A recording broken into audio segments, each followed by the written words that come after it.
বাংলাদেশ দক্ষিণ এশিয়ার এক উন্নয়নশীল বিস্ময়। মানুষ বিশ্বাস করেছিল তাদের মাটি সুরক্ষিত, ঐতিহাসিক গৌরব তাদের ঢাল।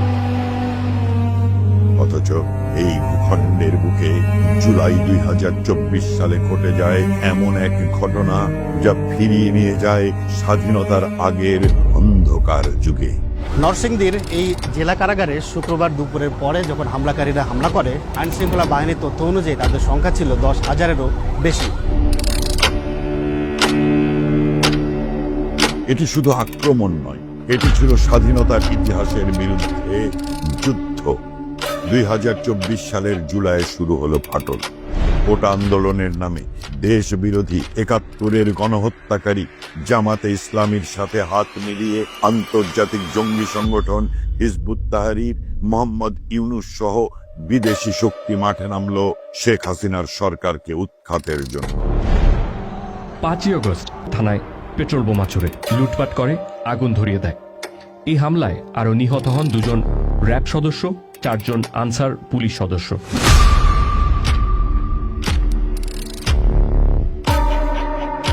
তাদের মেটিকুলাস প্ল্যান অনুযায়ী সহিংস হলো আন্দোলন।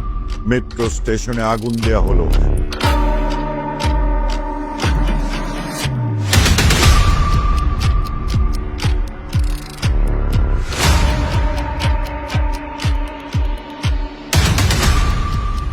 পুলিশকে হত্যা করা হলো, সাধারণ মানুষকে খুন করা হলো এবং তার দায় চাপিয়ে দেওয়ার চেষ্টা করা হলো সরকারের উপর। মানুষকে সরকারের উপর ক্ষুব্ধ করে তুলতে সক্ষম হলো তারা। উপরে উপরে তারা কোটা বিরোধী আন্দোলনের কথা বলে সাধারণ মানুষকে বিভ্রান্ত করে তারা প্রতিশোধ নিল 71-এর পরাজয়ে।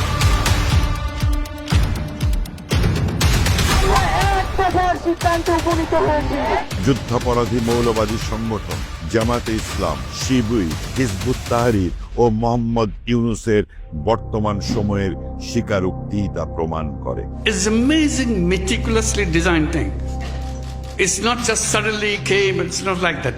Very well designed. Even the leadership pattern, these are the guys. Let's give them a big applause. আমরা মৌলিক ভূমিকা পালন করেছি এবং খুবই সচেতন ছিলাম এটা যে জামাত শিবিরের একটা আন্দোলন এটার জন্য প্রকাশিত না হয়। মুক্তিযুদ্ধের প্রতীক ছিল যারা, তাদের ভাস্কর্য ভাঙা হলো, যা 1971-এর চেতনার পরিপন্থী। 71-এর চেতনাকে মুছে ফেলার এক চূড়ান্ত পরিকল্পনা। পরাজিত আদর্শ ফিরে এলো, গণহত্যাকারীরা পেল রাজনৈতিক বৈধতা। ডক্টর মোহাম্মদ ইউনূসকে সামনে রেখে রাষ্ট্র ক্ষমতা দখল করল জঙ্গি ও স্বাধীনতা বিরোধী। 71-কে মুছে ফেলার চক্রান্ত হিসেবে পরিকল্পিত আক্রমণ করল 1971 সালে মহান মুক্তিযুদ্ধের প্রাণ পুরুষ, জাতির জনক বঙ্গবন্ধু শেখ মুজিবুর রহমানের জন্মভূমি গোপালগঞ্জকে। ইউনূস সরকারের তত্ত্বাবধানে জন্ম নেয়া কিংস পার্টি নামে পরিচিত এনসিপি 16 জুলাই 2025 সালে প্রকাশ্যে ঘোষণা দেয় বাংলাদেশের মানচিত্র থেকে গোপালগঞ্জকে মুছে দেবার। গোপালগঞ্জের নাম বাংলাদেশের মানচিত্র থেকে সরাই দিব। গোপালগঞ্জকে যদি ছাপা করে না হয়, আগামী 24 ঘন্টা পর হাজারো ছাত্র জনতা নিয়ে গোপালগঞ্জকে স্বাধীন করার উদ্দেশ্যে লং মার্চ টু গোপালগঞ্জ ঘোষণা করছি। গোপালগঞ্জে গিয়া ফ্যাসিবাদের আতুর ঘরকে জাহান্নাম বানাই দিব।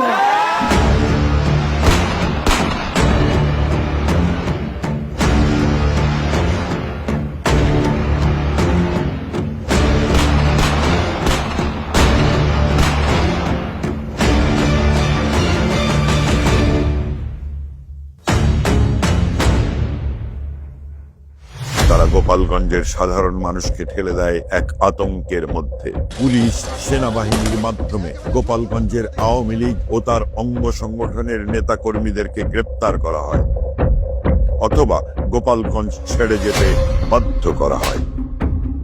এমনকি গণগ্রেপ্তার থেকে রক্ষা পায়নি সাধারণ মানুষ। কি করেন? ছাত্রলীগ করেন?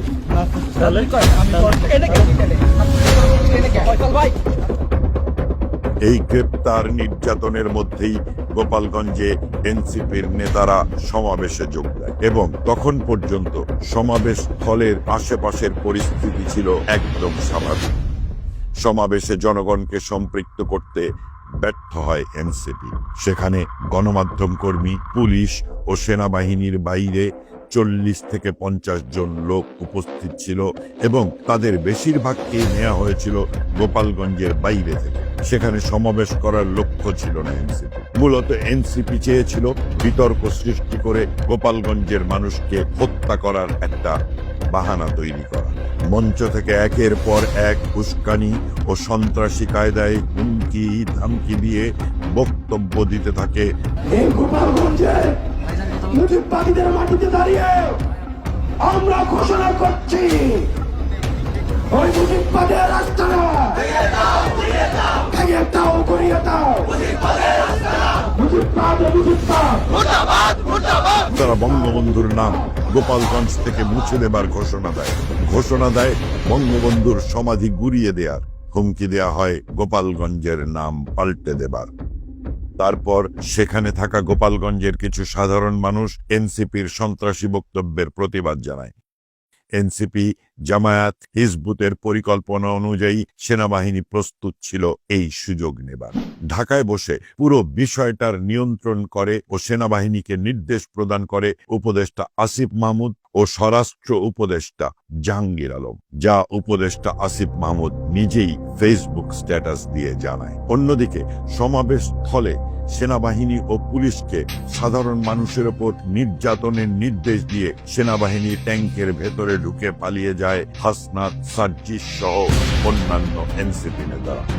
তাদের নির্দেশ পাবার পরেই সেনাবাহিনী নিরস্ত্র গোপালগঞ্জবাসীর উপরে গুলি চালাতে শুরু করে।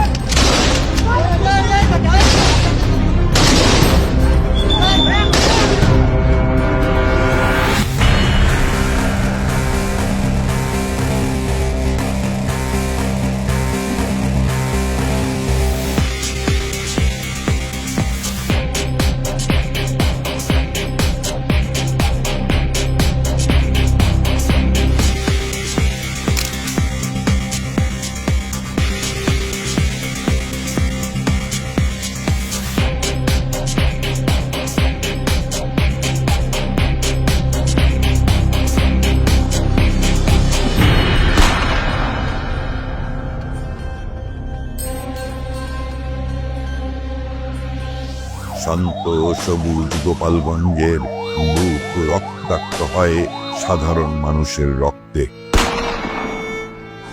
আপনার কি হয়?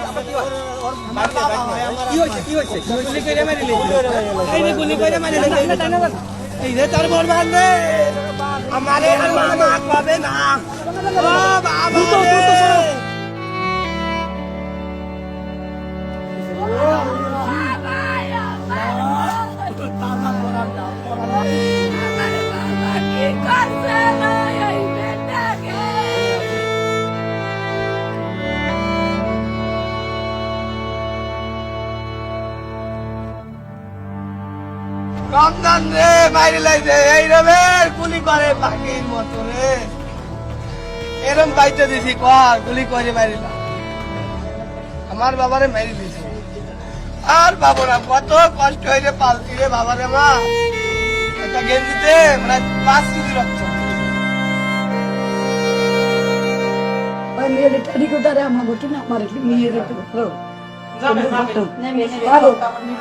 বুকে ফুট ছিদ্র হয়ে গেছে, এই জায়গাটা, এই জায়গাটা, ঠ্যাঙ্গেরটা।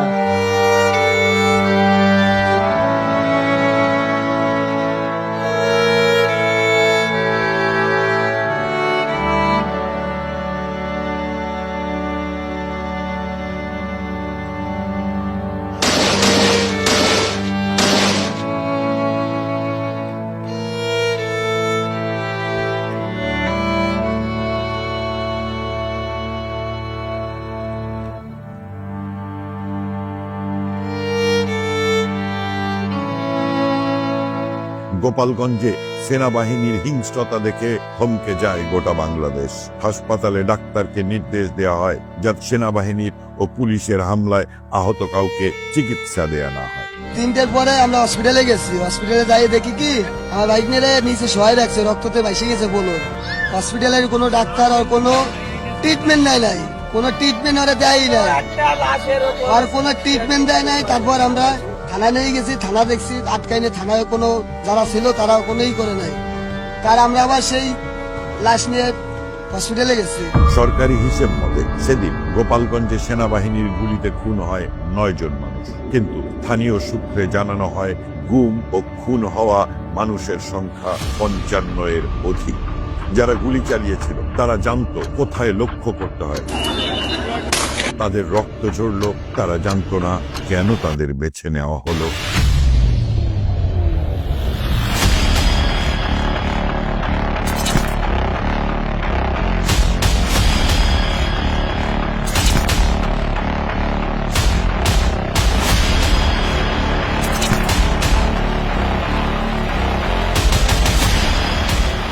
এখনো অনেক মানুষ নিখোঁজ, যাদেরকে সেনাবাহিনী তুলে নিয়েছে তাদের পরিবারের সামনে থেকে। তারপর তারা নিখোঁজ, অথচ সেনাবাহিনী এখন অস্বীকার করছে তুলে নেবার কথা। এখানে প্রাণঘাতী কোনো অস্ত্রের ব্যবহার করা হয়নি। যাদেরকে পুলিশ ও সেনাবাহিনী হত্যা করে তাদের পরিবারকে বাধ্য করা হয় পোস্টমর্টেম না করেই দ্রুত লাশ দাফন করতে। এমনকি লাশের জানাজা পড়ানোর ক্ষেত্রেও সেনাবাহিনী বাধা দেয়। সেনাবাহিনীর গুলিতে নিহত দীপ্ত সাহার পরিবারকে বাধ্য করা হয় পোস্টমর্টেম ছাড়াই লাশ দাহ করে ফেলতে। হসপিটালে যাওয়ার পরে হসপিটালে যারা দায়িত্বরত ডাক্তাররা ছিল, নার্সরা ছিল, তারা আমাদের বলে যে আপনারা লাশ এখান থেকে নিয়ে চলে যান, আমরা লাশ এখন কিছু করবো না, আপনারা লাশ নিয়ে চলে যান। যদি লাশ নিয়ে না চলে যান তাহলে এটা ঝামেলা হবে, আপনারা ঝামেলা হবে, আপনারা লাশ নিয়ে চলে যান। তারপর আমরা কি করবো, আমরা ওই চিন্তা ভাবনা করে যে ঝামেলা দিয়ে দরকার না, আমরা পোস্টমর্টম যখন নাই করতে পারলাম তখন আমরা লাশ নিয়ে চলে এসেছি। গোপালগঞ্জবাসী ভেবেছিল এতগুলো খুনের পর হয়তো নির্যাতন বন্ধ করবে সেনাবাহিনী, কিন্তু তাদের ভাবনাকে মিথ্যে প্রমাণ করে এনসিপি নেতাদের নির্দেশ অনুযায়ী সেনাবাহিনী শুরু করে আরেক ধারাবাহিক নির্যাতনে। 144 ধারা জারি করে গোপালগঞ্জে সাংবাদিক সহ সবার প্রবেশে নিষেধাজ্ঞা দেওয়া হয় এবং পুরো বাংলাদেশকে অন্ধকারে রেখে শুরু হয় হত্যা ও গ্রেফতারের এক উৎসব। গোপালগঞ্জের মানুষের উপর একের পর এক মামলা দিতে শুরু করে পুলিশ, যেখানে প্রকাশ্যেই নিরস্ত্র মানুষকে হত্যা করেছে সেনাবাহিনীর ও পুলিশ। সেই তথ্য যখন সামাজিক মাধ্যমে প্রকাশিত, পুরো বিশ্ব দেখেছে নিরস্ত্র মানুষের উপর সেনাবাহিনী ও পুলিশের হত্যাযজ্ঞ, অথচ সেই হত্যার দায়ে মামলা দেওয়া হয় গোপালগঞ্জেরই সাধারণ মানুষের উপর। এবং মোহাম্মদ ইউনূস নিজেও তার স্টেটমেন্টে খুনের দায় চাপায় আওয়ামী লীগের উপর। 15টার অধিক মামলা করে পুলিশ যেখানে আসামি করে 25,000-এর উপর গ্রামবাসীকে। পুলিশ ও সেনাবাহিনী শুরু করে গোপালগঞ্জের প্রতিটি ঘরে ঢুকে গণগ্রেফতার। শুরু হয় গোপালগঞ্জকে পুরুষ শূন্য করে দেবার ষড়যন্ত্র। গোপালগঞ্জ শুধু কষ্ট সহ্য করেনি, সে চিৎকার করেছে, কিন্তু ক্যামেরা ফিরেছে, খবর বদলেছে, সত্য চাপা পড়েছে লাশের সাথে। কিন্তু সত্য কি আসলেই চিরকাল চাপা থাকে? একদিন ইতিহাস বলবে পাকিস্তানি পরাজিত শক্তি মুক্তিযুদ্ধ আর স্বাধীনতার উপর কি বিভৎস আক্রমণ করেছিল। গোপালগঞ্জ গণহত্যার পেছনের মেটিকুলাস প্ল্যানের সত্য বেরিয়ে আসবে গণহত্যার পেছনের মাস্টার মাইন্ডের কথা, এবং ইতিহাসে লিপিবদ্ধ থাকবে দেশদ্রোহীদের সহযোগী হিসেবে বাংলাদেশ সেনাবাহিনীর এক কলঙ্কিত অধ্যায়। ইতিহাস কথা বলবে তার নিজের ভাষাতে। ইতিহাস কোনো জঙ্গি দেশদ্রোহীদের শিখিয়ে দেয়া ভাষার কথা বলবে না, বলতে পারে না।